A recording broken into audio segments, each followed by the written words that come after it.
আমরা যে দাবি নিয়ে এসেছি, আপনারা জানেন মমতা বন্দ্যোপাধ্যায় সরকার ক্ষমতায় আসার পর 2012 সালে 235খানা আনএডেড মাদ্রাসা দিয়েছে। তিনি বুঝিয়েছিলেন ভোটের আগে 2011 সালে যে বামফ্রন্ট আমলে সংখ্যালঘুদের কিছুই উন্নয়ন হয়নি, তাই সংখ্যালঘু পিছিয়ে পড়া এলাকার সংখ্যালঘু ছেলেমেয়েদের শিক্ষার মান উন্নয়নের জন্য তিনি 235খানা মাদ্রাসা আমাদের দিয়েছেন। কিন্তু সত্যি কথা বলবো কি, আমার মনে হয় এতদিনে আমরা সংখ্যালঘু মানুষ বুঝতে পেরেছি এই মাদ্রাসা দেওয়ার পিছনে তার একটা অন্যরকম সিদ্ধান্ত বা চক্রান্ত ছিল।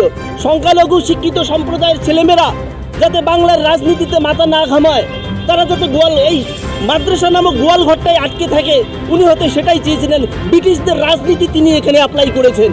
কারণ আমরা চাইছি যে আমাদের যে মাদ্রাসাগুলো দিয়েছেন, প্রকৃত অর্থে মাদ্রাসার মানে কি ওনার কাছে আমরা জানতে চাই। মাদ্রাসা দেওয়া মানে এই নয় যে ঘর বাড়ি দেবো না, মাদ্রাসা দেওয়া মানে এই নয় মাত্র 5,000 টাকায় একটা MA পাস BA পাস ছেলে মেয়েকে মাদ্রাসায় সকাল 10টা থেকে 4টা অবধি খাটাবো।